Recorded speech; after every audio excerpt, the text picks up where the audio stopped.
इन 3 महिलाओं को तुलसी को जल भूल से भी नहीं चढ़ाना चाहिए। दोस्तों, एक समय की बात है, देवी सत्यभामा भगवान श्री कृष्ण के पास आती है और उनसे पूछने लगती है, हे प्रभु, पहले आपने मुझे तुलसी को जल देने का और तुलसी के पास दीपक जलाने का महात्म्य सुनाया था। किंतु हे प्रभु, आज मैं आपके पास यह जानने के उद्देश्य से आई हूँ कि तुलसी को जल चढ़ाने के नियम क्या है, कौन सी स्त्री तुलसी को जल चढ़ा सकती है और कौन सी स्त्री तुलसी को जल नहीं चढ़ा सकती। इस विषय में मुझे ज्ञान दीजिए। भगवान श्री कृष्ण कहते हैं, हे सत्यभामा, आज तुमने उत्तम प्रश्न किया है। तुलसी को जल देने के महत्वपूर्ण नियम होते हैं, उन नियमों का पालन करते हुए ही तुलसी को जल देना चाहिए। यदि कोई व्यक्ति इन नियमों का पालन नहीं करता है तो उसे महापाप लगता है। देवी लक्ष्मी उसके घर का त्याग करके चली जाती है। हे प्रिय, आज मैं उन 3 स्त्रियों के विषय में बताने वाला हूं जिन्हें तुलसी को जल नहीं चढ़ाना चाहिए। इन स्त्रियों को तुलसी को जल देने का कोई शुभ फल प्राप्त नहीं होता है, उल्टा इनके द्वारा तुलसी को जल चढ़ाने पर उन्हें महापाप ही लगता है। तुलसी को जल चढ़ाने के नियम बताने से पूर्व, हे देवी, मैं आपको सुनंदा का प्राचीन इतिहास सुनाता हूं, जिसे आप ध्यान से सुनिए। जो भी स्त्री इस प्राचीन कथा का श्रवण करती है, उसे तुलसी को 100 वर्षों तक जल देने का पुण्य प्राप्त होता है। इस कथा को जो भी ध्यान से सुनता है और इसका प्रचार करता है, उसके दुखों का नाश होता है और उसकी दरिद्रता दूर होती है। देवी सत्यभामा कहती है, हे स्वामी, आपके मुख से इस कथा का श्रवण करना बड़े सौभाग्य की बात है।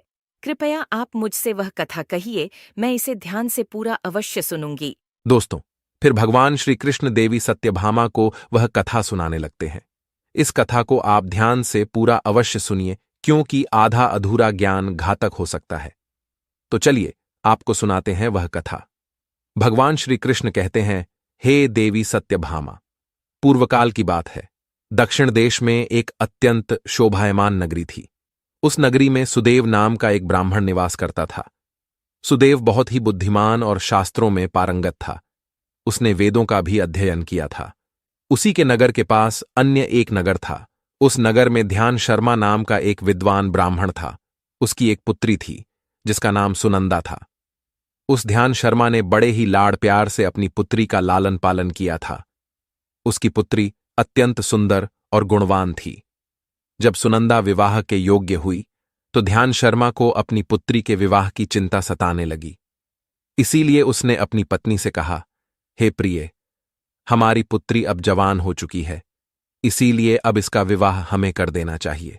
तब उसकी पत्नी कहती है, हे स्वामी, मेरी दृष्टि में एक विद्वान ब्राह्मण है जिनका नाम सुदेव है। मैं तो कहती हूँ हमारी पुत्री का विवाह उन्हीं श्रेष्ठ ब्राह्मण के साथ करा दिया जाए। उनके साथ विवाह करके हमारी पुत्री सुखी जीवन व्यतीत करेगी। ध्यान शर्मा कहता है, हे प्रिय, तुम ठीक कहती हो।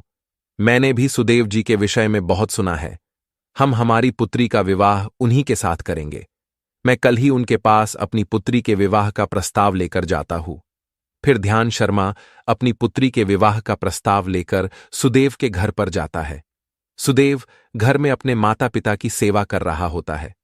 जब ध्यान शर्मा सुदेव को अपने माता पिता की सेवा करते देखता है तो उसे बड़ा आनंद होता है। वह सोचता है, अरे वाह, यह ब्राह्मण पुत्र तो कितना महान है। यह तो बड़ी प्रसन्नता से अपने माता पिता की सेवा कर रहा है।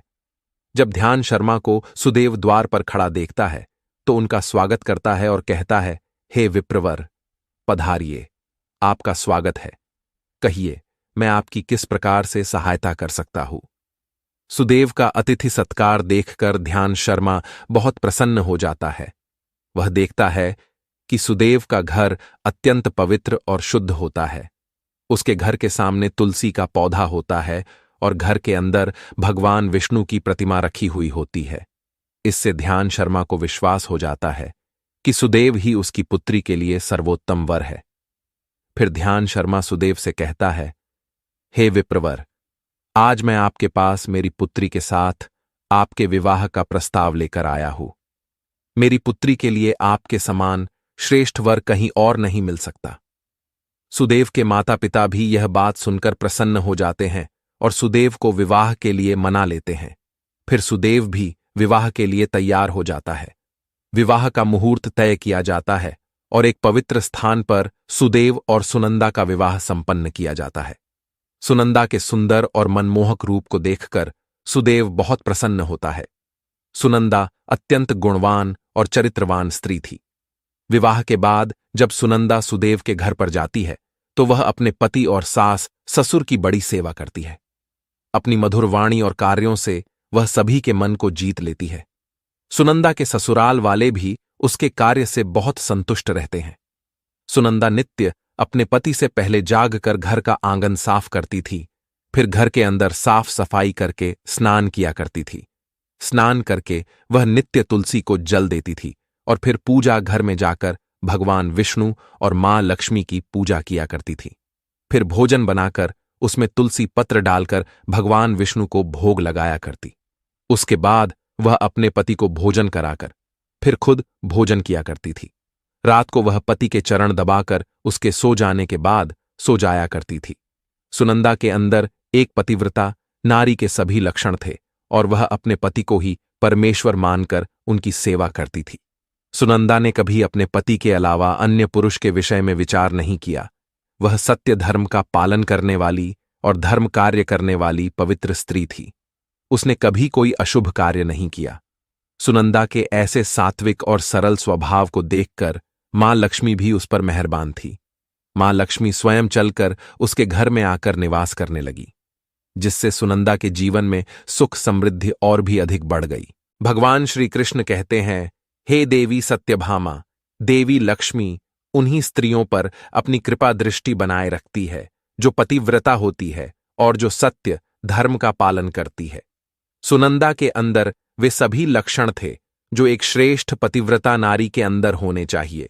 लेकिन आगे मैं तुम्हें बताऊंगा कि सुनंदा की एक भूल के कारण देवी लक्ष्मी उसके घर को त्याग के कैसे चली गई। एक दिन सुनंदा का पति अत्यंत कामातुर होकर सुबह स्नान करने के पश्चात सुनंदा के पास आया और उसने सुनंदा के साथ शारीरिक संबंध स्थापित किया, जिससे सुनंदा का शरीर अपवित्र हो गया। लेकिन सुनंदा का मन भी काम के प्रभाव में ही था, इसीलिए वह अपने नित्य नियम को भूल गई। उसने पति के साथ संबंध बनाने के बाद बिना स्नान किए ही तुलसी को स्पर्श किया और उसे जल दे दिया, जिससे सुनंदा के शरीर में महामोह ने प्रवेश कर लिया। सुनंदा के सारे इंद्रिय तिलमिला उठे। सुनंदा के शरीर में महामोह ने प्रवेश करते ही देवी लक्ष्मी ने सुनंदा के घर को त्याग दिया और लक्ष्मी उस स्थान से चली गई।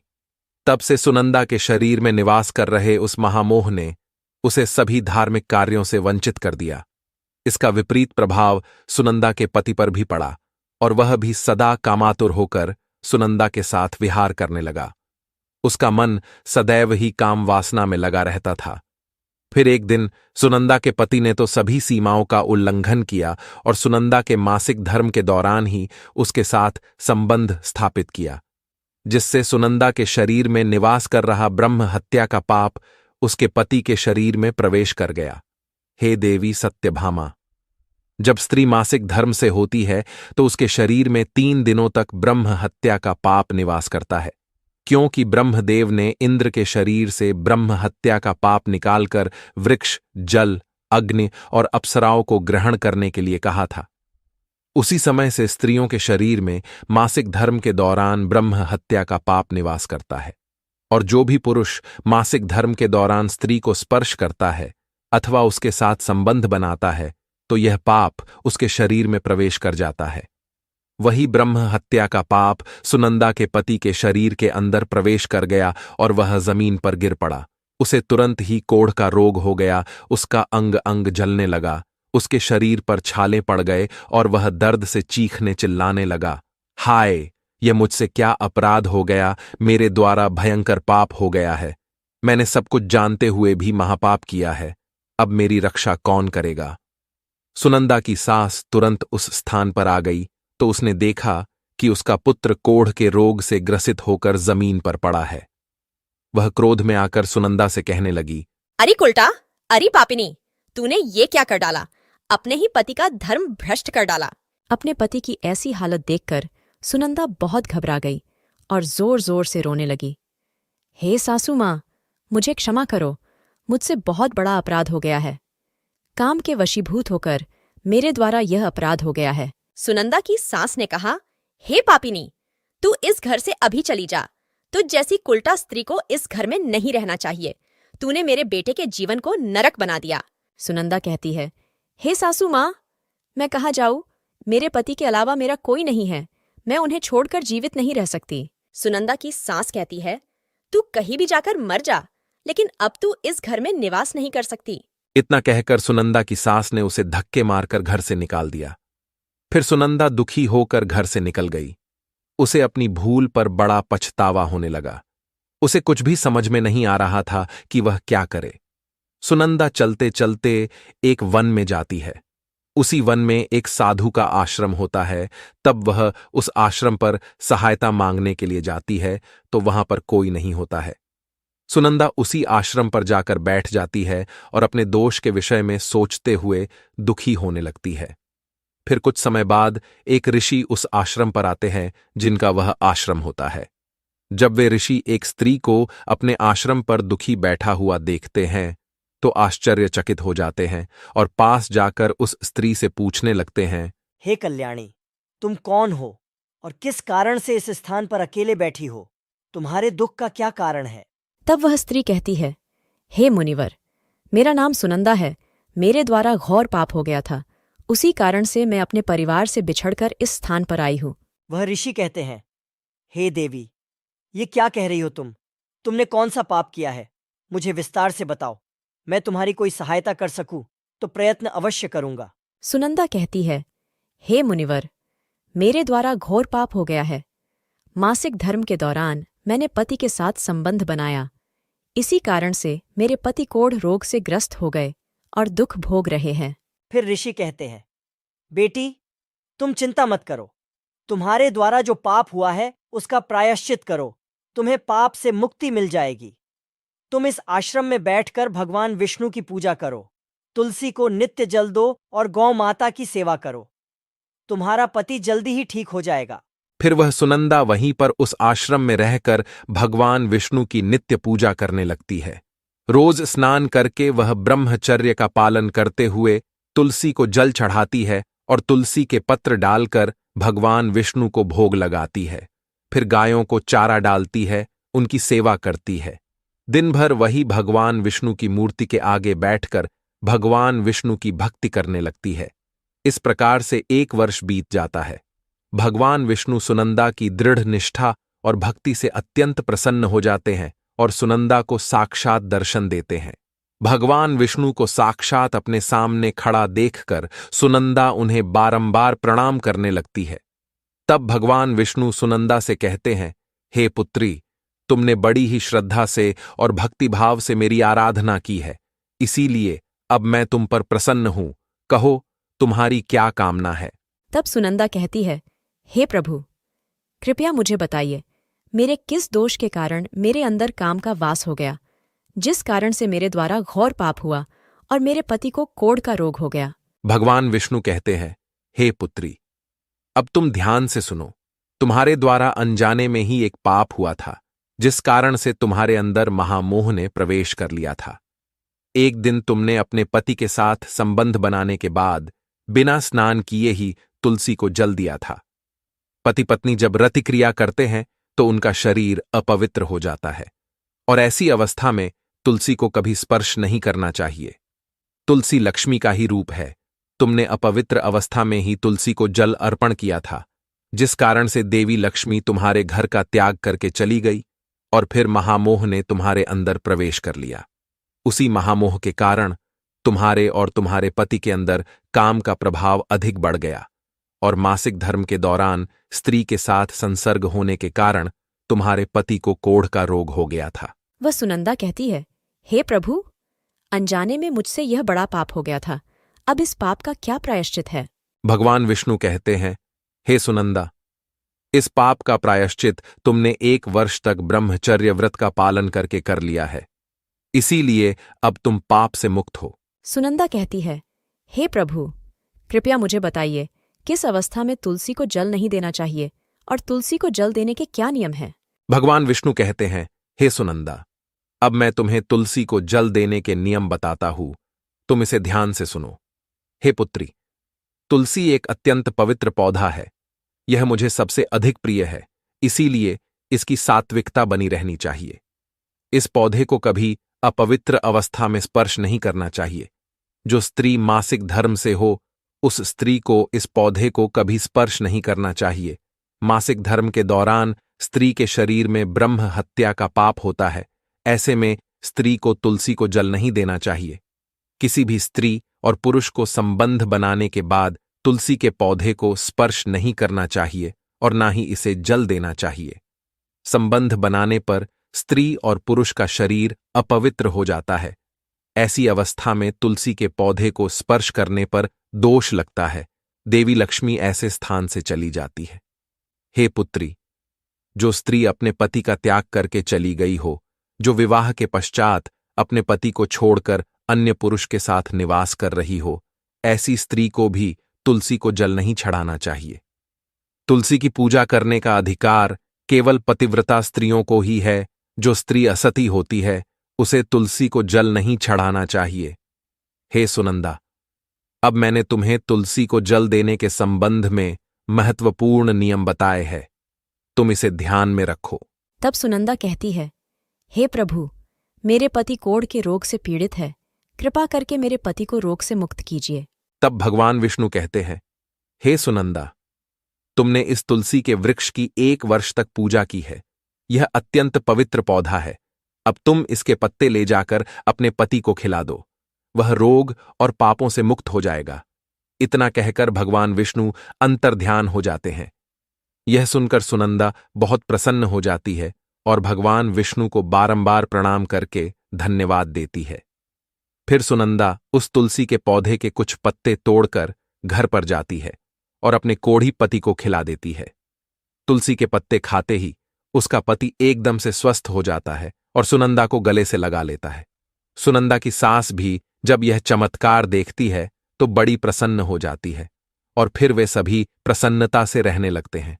भगवान श्री कृष्ण कहते हैं, हे सत्यभामा, इसीलिए इन अवस्थाओं में स्त्रियों को तुलसी को जल नहीं चढ़ाना चाहिए और ना ही तुलसी को स्पर्श करना चाहिए, अन्यथा इसके अशुभ परिणाम भोगने पड़ते हैं, जैसा सुनंदा के साथ हुआ था। दोस्तों, अब जानते हैं तुलसी के पौधे से जुड़े महत्वपूर्ण नियम। शास्त्रों के अनुसार सोमवार, बुधवार और रविवार का दिन तुलसी का पौधा लगाने के लिए बहुत शुभ होता है, लेकिन ग्रहण काल में अर्थात सूर्य ग्रहण, चंद्र ग्रहण आदि दिनों में तुलसी का पौधा कभी नहीं लगाना चाहिए। तुलसी के पौधे को मिट्टी के गमले में लगाना श्रेष्ठ होता है। घर के मुख्य द्वार के सामने एक सुंदर गमले में तुलसी का पौधा लगाना चाहिए। तुलसी के गमले को हमेशा जमीन पर अथवा किसी ऊंची जगह पर रखना चाहिए, लेकिन इसे कभी लटकाकर नहीं रखना चाहिए। तुलसी के पौधे में अच्छी मिट्टी का प्रयोग करना चाहिए। अशुभ स्थानों की मिट्टी कभी तुलसी के गमले में नहीं डालनी चाहिए, जैसे शमशान, नाली या शौच वाले स्थानों की मिट्टी का प्रयोग तुलसी के गमले में कभी ना करे। जिस तुलसी के पौधे की रोज पूजा करते हैं, उसे कभी जमीन के अंदर नहीं लगाना चाहिए। जमीन में लगाने से तुलसी का पौधा अपवित्र हो जाता है और साथ ही इसका आकार भी बहुत बड़ा हो जाता है, जिससे इसकी पूजा करने में परेशानी होने लगती है और लोग इसकी टहनियां तोड़ने लगते हैं। इसके अलावा ध्यान न देने पर पशु इसे नुकसान पहुंचा सकते हैं। तुलसी का पौधा लगाने के लिए उत्तर, उत्तर पूर्व तथा पूर्व दिशा ही सर्वश्रेष्ठ मानी गई है। इसमें उत्तर पूर्व दिशा अत्यंत शुभ होती है। इस दिशा में तुलसी का पौधा लगाने से घर का वातावरण सकारात्मक बनता है और शुभ परिणाम प्राप्त होते हैं। अगर तुलसी का पौधा आंगन में लगाया जाता है तो यह बहुत शुभ होता है।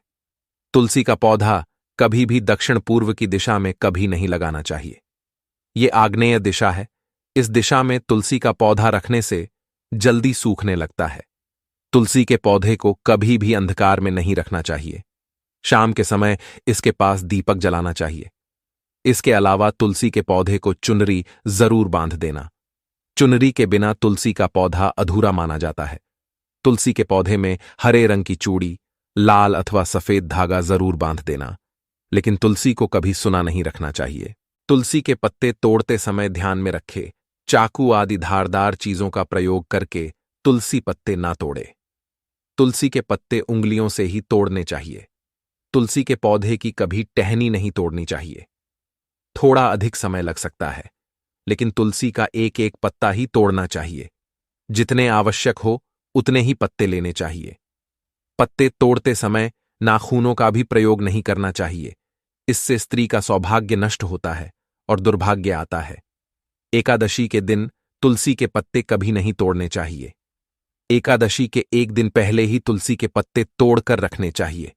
सूर्य ग्रहण, चंद्र ग्रहण के दौरान तुलसी को स्पर्श नहीं करना चाहिए। किसी भी दिन शाम के समय तुलसी के पत्ते नहीं तोड़ने चाहिए। शाम को तुलसी निद्रा अवस्था में होती है। ऐसे समय पर तुलसी के पत्ते तोड़ना पाप माना गया है। पुरानी सूखी हुई तुलसी की पत्तियों को कभी फेंकना नहीं चाहिए। इसे मिट्टी में दबा दें, लेकिन कभी नाली में अथवा कचरे में ना फेंके। रविवार के दिन तुलसी को जल नहीं देना चाहिए। इस दिन पत्तियां भी नहीं तोड़नी चाहिए। तुलसी को जल देने के लिए शुद्ध पानी का ही प्रयोग करें। तुलसी को कभी गंदा, झूठा पानी नहीं चढ़ाना चाहिए। तुलसी के पौधे को भूल से भी गंदगी वाले स्थान पर नहीं लगाना चाहिए। कई बार महिलाएं तुलसी के पौधे को ऐसे स्थान पर लगाती हैं जो स्थान अपवित्र होता है, जैसे नाली के समीप या जिस स्थान पर बर्तन अथवा कपड़े धोए जाते हैं, उस स्थान पर भी तुलसी का पौधा कभी नहीं लगाना चाहिए। इससे क्या होता है? गंदा पानी तुलसी के पौधे में गिरता है। यह बहुत ही अशुभ माना गया है। तुलसी में गंदा पानी गिरने से तुलसी अपवित्र हो जाती है। तुलसी को बिना स्नान किए जल भी नहीं देना चाहिए। जो भी स्त्री तुलसी को जल देती है, उसे स्नान करके माथे पर सिंदूर लगाकर ही तुलसी को जल देना चाहिए। तभी यह जल तुलसी मैया स्वीकार करती है। जो अविवाहित है अथवा जिनके पति नहीं है, उन्हें सिंदूर लगाने की आवश्यकता नहीं है। ध्यान रहे, तुलसी का पौधा कभी सूखना नहीं चाहिए। ये अशुभ संकेत लेकर आता है। तुलसी का पौधा सूखने पर समझना चाहिए कि घर में नकारात्मक शक्ति का वास है। इसीलिए तुरंत वास्तु उपाय करने चाहिए। गुरुवार के दिन तुलसी के पौधे में कच्चा दूध डालने से माता लक्ष्मी अत्यंत प्रसन्न होती है। घर से दुख, दरिद्रता और अशांति समाप्त होती है। गुरुवार के दिन केले के पौधे के साथ तुलसी का भी पूजन करना चाहिए। इससे अथाह धन संपत्ति की प्राप्ति होती है, जो कभी खर्च नहीं होती है। केले में भगवान विष्णु और तुलसी में मां लक्ष्मी का वास है। इसीलिए गुरुवार को इनकी पूजा जरूर करनी चाहिए। तो दोस्तों, इस प्रकार से भगवान श्री कृष्ण ने देवी सत्यभामा को तुलसी को जल देने का माहात्म्य सुना दिया है। आपको यह कथा कैसी लगी, कमेंट करके अवश्य बताएं। जानकारी अच्छी लगी तो वीडियो को लाइक जरूर करें।